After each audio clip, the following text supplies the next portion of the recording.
Hello friends, लेके आ गया हूं मैं एक नया टॉपिक जो है आपका जियोपॉलिटिक्स के ऊपर, आईआर के ऊपर। फ्रेंड्स, आशा करता हूं आप सभी घर पे ठीक होंगे, मस्त होंगे, एकदम मजे काट रहे होंगे। फ्रेंड्स, ये भी आपका बहुत ही आपका ये मूड अच्छा कर देगा। ये फ्रेंड्स जो टॉपिक है ये मेरा भी फेवरेट है, आप सभी का भी फेवरेट होगा, क्योंकि यहाँ पे जियोपॉलिटिक्स है, आईआर है। और फ्रेंड्स, अभी एक बहुत ही ज्यादा न्यूज में चल रहा है इंडो पैसिफिक रीजन। क्यों चल रहा है? क्योंकि हमारे देश के प्रधानमंत्री गए हैं आपके कौन से आइलैंड पे, पपुआ न्यू गिनी, जो कि आपका इंडो पैसिफिक रीजन में पड़ता है। और ये बहुत ही इंपॉर्टेंट कंट्री है, किसी भी ये बहुत ही इंपॉर्टेंट कंट्री है आपके इंडो पैसिफिक रीजन के लिए।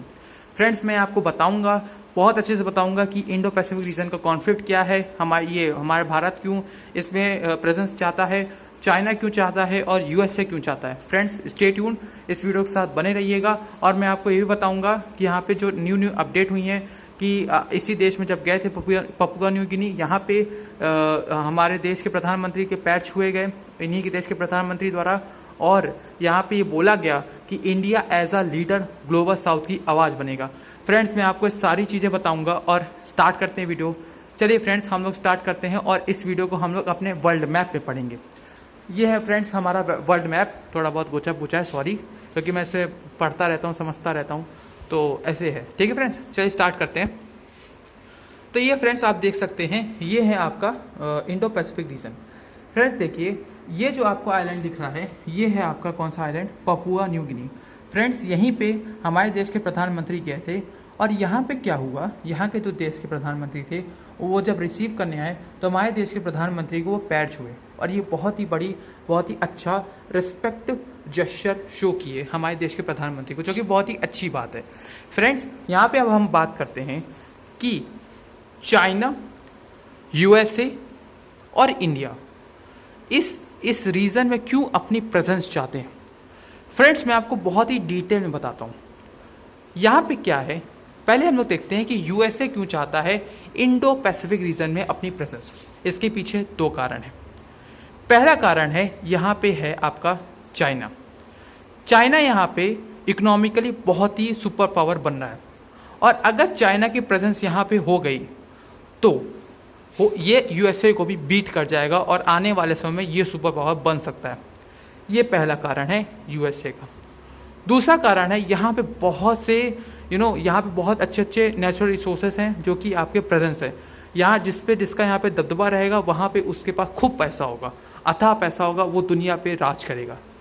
हम लोग यहाँ पे क्यों घुसना चाहते हैं, हमारे प्यारे भारत यहाँ पे क्यों हम लोग यहाँ पे प्रेजेंस रखना चाहते हैं? इसके पीछे कारण है यहाँ की स्टेबिलिटी, हमारे बॉर्डर की स्टेबिलिटी। क्योंकि फ्रेंड्स, ये जो सुट्टा सांड है ना, ये बहुत ज़्यादा उड़ता है, बहुत ज़्यादा उड़ता है। हमारे देश में बहुत ज़्यादा नौटंकी करना चाहता है। वैसे तुम कुछ कर नहीं पाओगे, बहुत है यहाँ पे, हम लोग बहुत काफ़ी हैं तुम लोग के लिए, ठीक है, कुछ कर नहीं पाओगे। ओके, सो ये जो बॉर्डर एरियाज हैं हमारे, इसको स्टेबल करने के लिए हम लोग को यहाँ पे अपनी प्रेजेंस बनानी पड़ती है, क्योंकि इसका जो मेन टारगेट है वो यहीं पे है। चाइना का मेन टारगेट यहाँ पे है।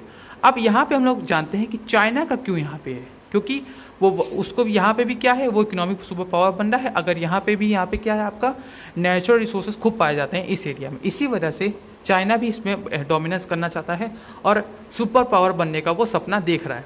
इसी वजह से फ्रेंड्स, जो चाइना है और यूएसए यहाँ पे डोमिनेंस चाहते हैं, और इंडिया यहाँ पे आपका स्टेबिलिटी चाहता है कि हम लोग अभी स्टेबल रहें हम लोग। क्योंकि यहाँ पे आप पूछेंगे कि यहाँ पे हम लोग अपनी डोमिनेंस क्यों नहीं चाहते।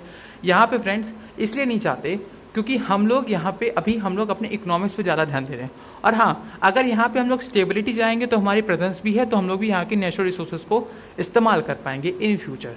तो फ्रेंड्स, ये है बात, इसी वजह से हम ये तीन देश यहाँ पे न्यूज़ में हैं। अब फ्रेंड्स, यहाँ क्वेश्चन ये उठता है कि अभी क्या रिसेंट अपडेट हुई है। फ्रेंड्स, हमारे देश के प्रधानमंत्री गए थे जापान में G7 समिट में, जिसमें यहाँ पे वहाँ पे आपके जो बाइडेन से भी वो मिले, और यहाँ पे इंडिया एज अ G7 में हमेशा बुलाया जाता है, और ये पक्का हो गया है आने वाले समय में G7 से G8 बन जाएगा। फिर उसके बाद जो प्रधानमंत्री जी का जो रूट था वो था आपका पपुआ न्यू गिनी। यहाँ पे गए और यहाँ के प्रधानमंत्री के साथ उन्होंने हाथ मिलाया, और उन्होंने जब वो उतरे एयरपोर्ट में, तो उनके वो पैर छुए हमारे देश के प्रधानमंत्री के और बहुत ही अच्छा जश्न दिखाया। फ्रेंड्स अभी भी न्यूज़ ये भी आई है कि यहाँ के जो आइलैंड के जो लोग हैं यहाँ पे, इन्होंने यहाँ पे जब यहाँ पे ये गए बहुत ही अच्छा स्वागत हुआ और बहुत खुश थे। दूसरी बात ये है कि यहाँ पे इंडिया ने एक होस्ट किया, यहाँ पे आपका जो छोटे छोटे देश हैं आपके ग्लोबल साउथ के, वो यहाँ पे थे और उनके साथ इंडिया ने एज अ होस्ट किया। और इसमें जो है पपुआ न्यू गिनी के प्रधानमंत्री ने ये कहा कि आप लोग हमारे देश की आवाज़ बनेंगे, ग्लोबल साउथ की आप आवाज़ बनेंगे। अब यहाँ पे फ्रेंड्स आप लोग पूछेंगे ग्लोबल साउथ क्या है और ग्लोबल नॉर्थ क्या है, ये क्वेश्चन आपके मन में आता है। तो फ्रेंड्स मैं आपको बता दूं ये है कि ग्लोबल साउथ और ग्लोबल नॉर्थ ये एक रेखा है जो कि आपके ये अंग्रेज बना के गए हैं, जो आपके यूरोपियंस हैं ये बनाए हैं। वो ये कहते हैं कि ग्लोबल साउथ वो कंट्रीज होंगे जहाँ पे, मैं आपको बताता हूँ, देखिए ग्लोबल साउथ क्या, देखिए ग्लोबल साउथ जो ऐसे कंट्रीज होंगे जहाँ पे पॉलिटिकल और वेल्थ वहाँ पे स्टेबल होगी, तो वो क्या होंगे, ग्लोबल नॉर्थ होंगे। और जहाँ पे पॉलिटिकल और वेल्थ जहाँ पे स्टेबल नहीं होगी या कोई एक में से भी कोई चीज़ अगर स्टेबल नहीं है तो वो ग्लोबल साउथ में कहलाएंगे। और ये फ्रेंड्स ये जो रेखा थी ये बनाई गई थी 1980s में, इसी वजह से हम लोग को ग्लोबल साउथ कहा जाता है। इंडिया, अब मैं आपको बताता हूँ कौन कौन से कंट्रीज है, जैसे आपके अफ्रीका है, साउथ अफ्रीका है, इंडिया है, एशिया है, चाइना है। क्योंकि फ्रेंड्स ये जो कंट्रीज आपके बने ये सारे के सारे कंट्रीज आपके इन 1950s के बाद जब कॉलोनियल युग खत्म हुआ, आपका ब्रिटिशर्स यहाँ को छोड़ के गए सारे कॉन्टिनेंट्स को, तो जब इंडिपेंडेंस मिल रही थी तब ये कंट्रीज आपके उभरे। तो जाहिर सी बात है वहाँ पे आपकी किसी किसी कंट्रीज में आपके डेमोक्रेसी नहीं होगी, तो वहाँ पे पॉलिटिकली वो स्टेबल नहीं है। ये वेस्ट ऐसा कहते हैं, मैं तो कहता हूँ वेस्ट वाले ना अपने आप को अब्बा समझते हैं, पर है नहीं, ठीक है, मैं बता रहा हूँ। इसको मैं आपको बताऊँगा वेस्ट की बहुत ही बड़ी मतलब साजिश है हम लोग को ये समझाने की कि हम ही ये सब कुछ है, पर ऐसा नहीं है, ठीक है। मैं आपको नेक्स्ट वीडियो में बताऊँगा, मैं बहुत अच्छे अच्छे इंटरेस्टिंग टॉपिक लेके आऊँगा। तो फ्रेंड्स आप लोग देखिए जो अफ्रीका था, हम इंडिया थे और चाइना था, ये सब जब आज़ाद हो रहे थे तो इनकी पॉलिटिकल स्टेबिलिटी सबकी अपनी अलग अलग आई। इंडिया, हमारे प्यारे भारत ने चुना डेमोक्रेसी, तो यहाँ पे लेकिन हम लोग वेल्थ के मामले में हम लोग कमज़ोर थे, इसी वजह से यहाँ पे हम लोग को रखा गया ग्लोबल साउथ में। अफ्रीका के कई ढेर सारे देश हैं जो कि फ्रेंड्स आपके किस में हैं, आपके सारे के सारे जितने भी देश हैं अफ्रीका के, वो आपके या तो वो पॉलिटिकली इंस्टेबिलिटी का शिकार हैं और आपके वेल्थ के मामले में बहुत पीछे हैं। क्यों फ्रेंड्स, मैं आपको इससे रिलेटेड डेडिकेटेड वीडियो बना दूंगा कि काहे अफ्रीका इन दोनों मामले में पीछे है। क्योंकि इनकी जो आज़ादी की जो लड़ाई है, वो जो उनकी नींव रखी गई वो नींव ही कमज़ोर है, इसी वजह से ये लोग आपके कमज़ोर पड़ गए। मैं फ्रेंड्स इस पर डेडिकेटेड वीडियो लेके आऊँगा अफ्रीका के ऊपर, नेक्स्ट वीडियो इसी पे रहेगी। तो फ्रेंड्स यहाँ पे मैं बात आ रहा था कि ग्लोबल नॉर्थ क्या है और ग्लोबल साउथ क्या है। अब यहाँ पे फ्रेंड्स जो पपुआ न्यू गिनी के प्राइम मिनिस्टर थे उन्होंने ये बोला कि भारत जो है एक अच्छा रिप्रेजेंटेटिव बनेगा, हम ग्लोबल नॉर्थ से हमारा क्या बनाएगा, कनेक्शन बनाएगा। क्योंकि फ्रेंड्स इंडिया के बहुत ही अच्छे रिलेशन रहे हैं आपके वेस्ट के साथ, और हम लोग एक आवाज़ बनेंगे आने वाले समय में, और ये बहुत अच्छी बात है। लेकिन फ्रेंड्स यहाँ पे काउंटर करने के लिए ये सांड जी बैठे हुए हैं, यहाँ पे नाटक करते हैं कि नहीं भैया हम बनेंगे हम बनेंगे हम बनेंगे। अरे तुम अब्बा क्यों बनने का प्रयास करते हो यार, तुम्हारे कुछ नहीं, क्योंकि तुम्हारी जो लड़ाई है वो यूएसए से है और यूएसए से हमारी दोस्ती है। तो अगर हमारी दोस्ती है ना तो भाई भाई हैं, ठीक है, तो तुम तो कर नहीं पाओगे, तुम्हारे पास उतना है नहीं, बस वही चमगादड़ खाते रहोगे, ठीक है। तो फ्रेंड्स ये बात है, यहाँ पे बहुत ज़रूरी चीज़ थी, आप समझिए ज़रा। तो ये चीज़ है, ये चीज़ आपको समझने की ज़रूरत है कि इंडिया ही बनेगा आने वाले समय में, क्योंकि हमारे WTO में, हमारे आपके IMF में, हमारे वर्ल्ड इकोनॉमिक फोरम में भी हमारे बहुत ही अच्छी मतलब हम लोग की बहुत ही अच्छी रिप्रेजेंटेटिव बहुत अच्छी है, हम लोग के बहुत अच्छे रिलेशंस भी हैं, तो हम लोग ग्लोबल साउथ की आवाज़ भी बनेंगे।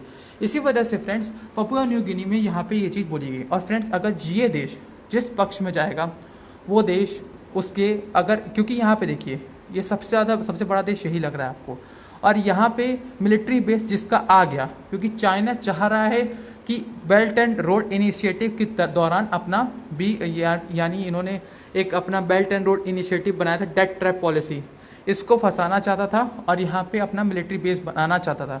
अगर यहाँ पे चाइना अपना मिलिट्री बेस बना लेता तो इस एरिया में पूरी डोमिनेंस किसकी होती, चाइना की होती। इसी वजह से फ्रेंड्स यूएसए बहुत चिंतित था, भारत बहुत चिंतित है, इसी वजह से क्वाड के कंट्रीज बहुत ही ज़्यादा चिंतित हैं।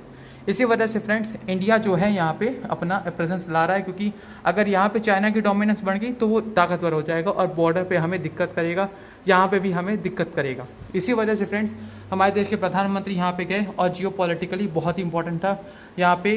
अब ऐसा लग रहा है कि पपुआ न्यू गिनी हमारे पक्ष में हो रहा है, क्वाड के पक्ष में भी हो रहा है। और मैं फ्रेंड्स आपको डेडिकेटली क्वाड के बारे में भी नेक्स्ट वीडियोस में भी बताऊंगा और अमेरिका वेस्ट के बारे में भी बताऊंगा कि उसकी क्या मतलब कहते हैं ना एक ड्यूअल शिप रहती है कि एक दोगलापन रहता है, वो मैं आपको समझाऊंगा। अफ्रीका क्यों इतना गरीब हुआ, ये सब चीज़ मैं आपको बताऊंगा फ्रेंड्स। अब ये बड़ी गजब गजब की सीरीज आने वाली है कि अफ्रीका क्यों गरीब हुआ, ये सब चीज़ें क्या है, क्वाड क्या है, मैं आपको एक एक करके डेडिकेटली सारे वीडियोस बना के दिखाऊंगा फ्रेंड्स। आशा करता हूँ फ्रेंड्स आपको वीडियो अच्छा लगा होगा, आपको जियो पॉलिटिकली एंगल समझ में आया होगा कि क्यों इंडो पैसिफिक रीजन इतना ज़्यादा इंपॉर्टेंट है। फ्रेंड्स आप सभी सपोर्ट करते रहिए और फ्रेंड्स अपना ध्यान रखिए। Thank you friends.